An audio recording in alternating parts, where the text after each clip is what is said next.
Hello, biologists. This is Mr. Gopal here with another living environment video about homeostasis. So previously, we had spoken about thermoregulation, and that was kind of an introduction that I did, at least along with this unit, which is Unit 4 on homeostasis and immunity, in which we examine processes in the body that regulate and allow the body to maintain balance. So homeostasis is the act of maintaining that balance.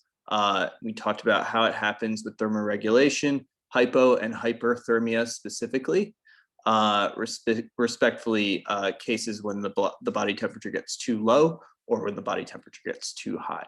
Today, we're going to talk about consumption of carbohydrates and sugars, simple sugars as well.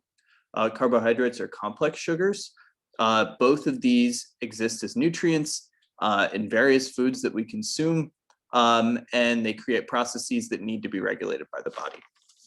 Before I get deeper into that, let me just go over to the slides that we're looking at for this lesson. So the lesson is, how does the human body, the lesson is day 5 of Unit 4, which is homeostasis and immunity. It's the introduction to glucose regulation in humans. And the focus question is, how does the human body successfully maintain a consistent level of glucose in the blood, even when we aren't constantly eating or exercising? And how do different systems in the human body contribute to maintaining a constant level of blood glucose? That's a big focus question. And my warning about this particular lesson is that there are a lot of organs involved in this process. There are a lot of terms involved in this process. And both the organs and the terms are complex words, so it can be tough to keep track of things. I want to start with the basics, so I'm going to get off the slide, and I'm just going to put a few things down on a whiteboard. All right, so the way that I like to do this, and I suggest you take notes along with this video, is we want to define some terms. First, we want to review some terms, all right? So for review, we have homeostasis, which I defined earlier. It is the process of the body to maintain balance through negative feedback loops. All right, this term is going to come up again and again in this particular unit. And so a negative feedback loop specifically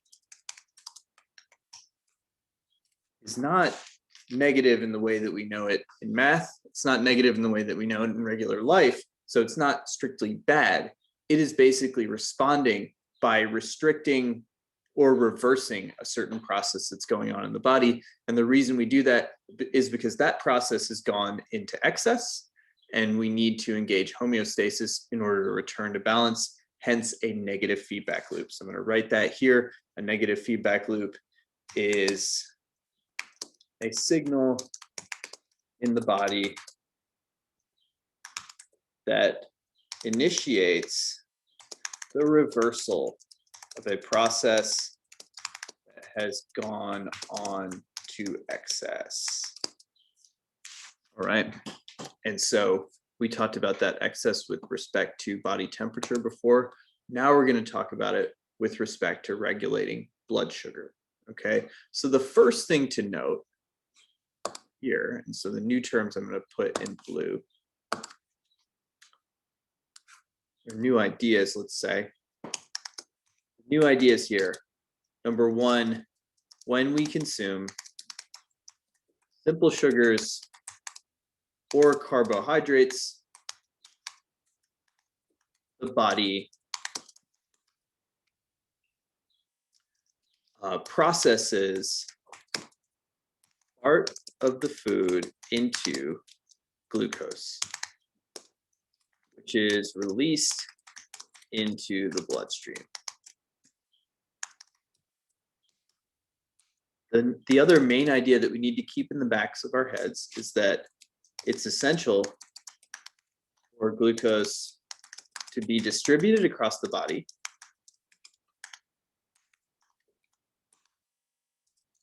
but it's dangerous to have too much sugar in the bloodstream. So you can think about this kind of like Goldilocks. Too little is a problem, too much is a problem, we need just right. Okay, so I would take this down, I would perhaps take it down in your own language, but I wanted to review those old terms, and I wanted to introduce the idea of processing sugar and how the body does it, what it turns into right away, okay? So glucose, when I say glucose also, I'm talking about a simple compound that sugar could be broken down chemically into, all right? So I'm gonna clear this, and let's return to slides. And so if we go down to here are a couple things that we need to bear in mind when we're talking about sugar regulation and this idea of just right. We do only eat a few times a day, and we are not consistently active throughout the day and night. Number one, if we eat only a few times a day, then we're getting a lot of carbohydrates and sugars at once if we eat foods that include those things. A carbohydrate-rich meal, a drink with sugar, a food with sugar, a dessert, all of that is spiking the amount of glucose in your blood. On the other hand, also, we're not consistently active throughout the day. Maybe after school, I go for a run. Obviously, at night, I'm going to sleep, and I'm sleeping into the early morning. So when I'm sleeping, I'm not active at all. When I'm running, I'm maximally active. So when I'm running, I need a lot of fuel. When I'm sleeping, I need very little fuel. So there's this unevenness to the amount of fuel that's required, and carbohydrates are going to help with that. Okay, so they're very important to consume, but we have to be careful. Now that we have the background, I'm going to go down to this slide, and then I'm going to summarize on the whiteboard just the things that we've picked up here. And I want you to take notes along with me because it takes a little bit of time to pick up. Again, just making sense of this logically is going to take us back to homeostasis and the idea of a negative feedback loop. All right, so if you watched the video over here, you should have gotten the following ideas, okay? That there are two situations that go on in the body, all right, with respect to glucose and homeostasis. The first situation happens after you eat a meal, all right? There is a liver reaction automatically, and the liver is where, as you can see, we turn the foods into glucose, all right? It is also where we turn the glucose into glycogen. If we're thinking about glycogen, just think about a chain of glucose. So a chain of these sugars that are more easily distributed across the body. All right, that's what's going on in the liver. Okay, then it releases these compounds into our bloodstream. So our bloodstream becomes more sugar rich after a meal. And then that's when the pancreas jumps in. So in this situation, we can think of the liver as the processing plant and the pancreas as sort of a watchdog. Why is the pancreas a watchdog? Because it's monitoring the amount of glucose in our bloodstream, and then accordingly, it is boosting or it is reducing it using hormones, okay? And so in this first situation with the meal, first we process the sugar, all right, in the liver, we release it into the bloodstream. Once it becomes too much, we have a hormone that the pancreas releases called insulin that is designed to reduce our blood sugar level, okay? On the other hand, the opposite scenario, obviously, of eating a huge meal is being very hungry.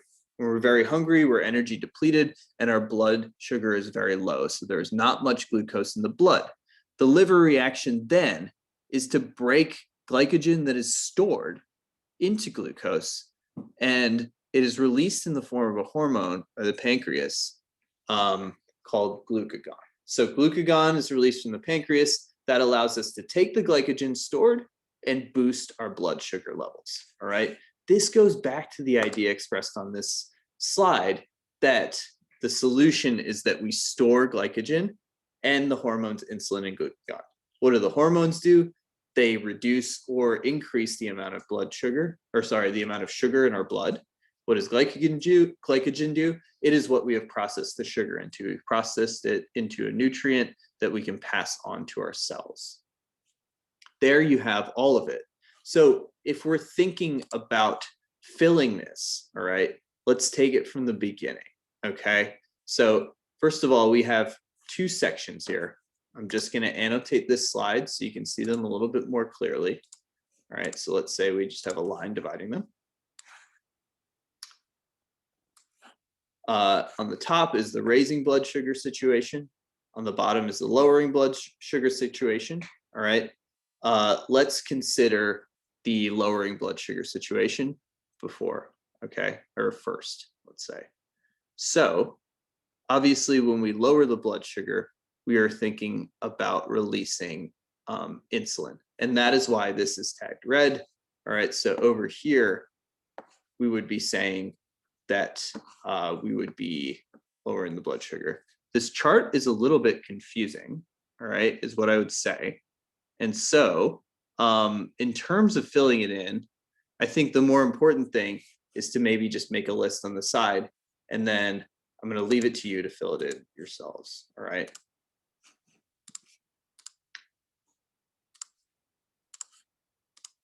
So here are two situations. In situation one, or scenario one, we eat a carb-rich meal. Here again are these processes. I'm just going to lay them out so that you can try to fill that slide on your own. Number one,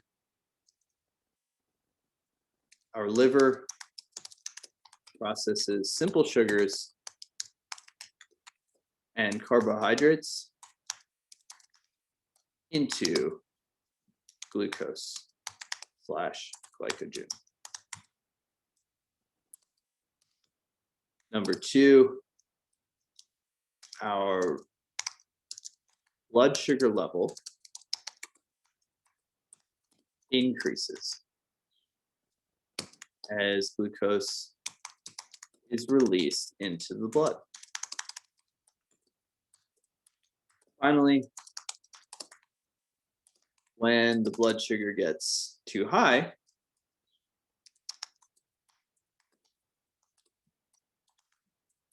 the pancreas releases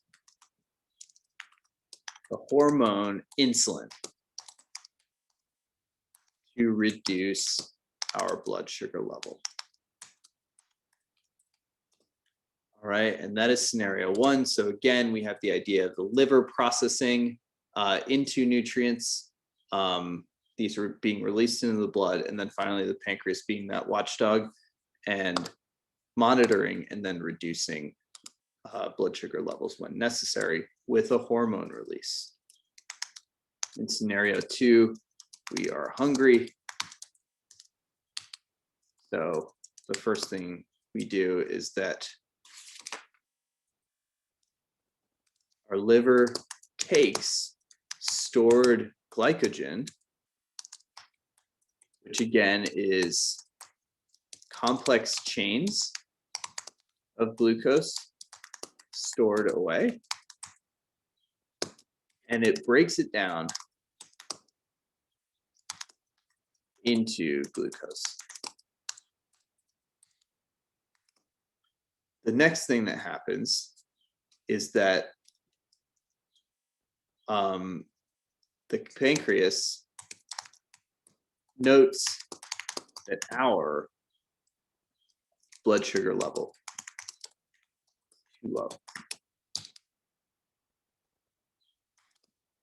And then finally, the pancreas, as the watchdog, noting that it's too low, releases a hormone called glucagon to boost our blood sugar levels. So, all very technical, but the main idea that you want to take away is that this is rather miraculous, all right? So our body has this internal, finely tuned system to keep us exactly where we are, all right? Unless you're diabetic, in which case maybe you can take shots of insulin, all right, if you have trouble controlling your blood sugar.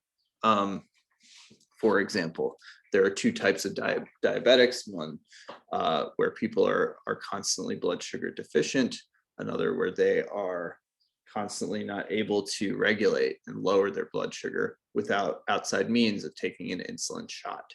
And so, assuming that you're not in that case, just kind of appreciate the miracle of what the body does in a healthy case. Not only will it monitor and then release the correct hormone from the pancreas, but it has stored away glycogen for just this situation when you're blood sugar deficient. And it is like incredibly quick at processing nutrients into glucose and releasing that through your blood in order to fuel you. And so this is just to bring it back to previous things that we've studied. This is a more complex version of the same phenomenon that's going on with temperature or body temperature. When we talk about hypo and hyperthermia, there's a self-regulation, homeostatic concept or process going on there as well. The only difference here is that this has to do with sugar and the bloodstream, whereas that has to do with body temperature. We're going to see even more examples of homeostasis that are pretty astounding very soon. So I hope this is very useful for you. Use these notes in order to fill in that chart, and I hope to talk to you again soon. Take care.